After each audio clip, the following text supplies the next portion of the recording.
Sa ngalan ng Ama, at Anak, at Espiritu Santo. Isang maligayang pagbati po sa inyo sa pagpasok natin sa panahon ng Adbyento. Ngayong unang linggo, ang ating mga pagbasa po ay nagbibigay sa atin ng larawan, general na larawan ng isang komunidad na naglalakbay. Ito po'y paalala sa atin na as we start Advent, tayo po bilang isang komunidad ay maglalakbay. At sa ating mga pagbasa, may tatlong bagay na binibigyang diin, mahalagang bagay na magagamit natin sa ating paglalakbay bilang komunidad. Ano itong tatlong ito? Una, direksyon. Mahalaga po sa isang paglalakbay ang tamang simula at tamang destinasyon. At tayo bilang isang komunidad ay may patutunguhan po, may pupuntahan, may destinasyon po. Sa ating unang pagbasa, ayon po kay Isaías, Isaiah clearly points us that direction.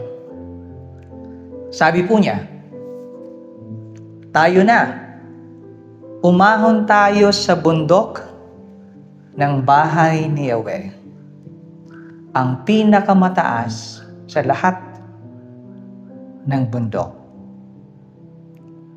Direksyon. May direksyon po tayo. Ito yung direksyon po natin. Papunta po tayo sa bundok ng bahay ng Panginoon.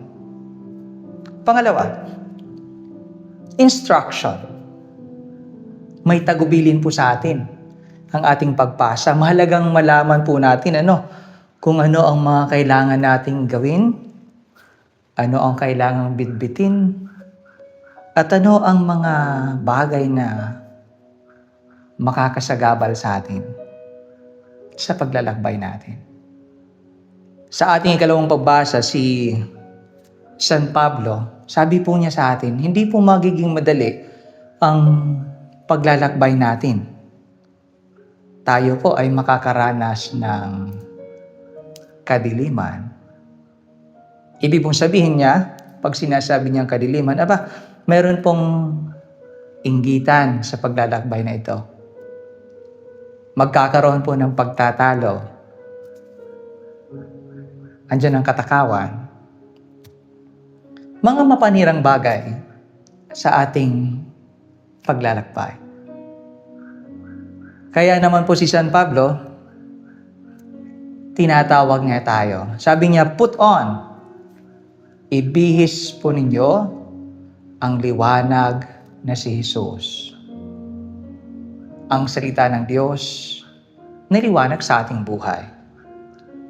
Tinatawag po tayo ni San Pablo na pakinggan, sundin, isabuhay ang salita ng Diyos. Ayon niya po sa Salmo, ang salita ng Diyos ay ilaw sa aking paanan na nagbibigay liwanag sa aking daraanan. Kaya mga kapatid, ang salita ng Diyos, gawin po nating ilaw sa ating paglalakbay. Panghuli, imbitasyon. Kung may direction po tayo, tamang direction, may tamang mga tagubilin na susundin, may imbitasyon din po sa atin.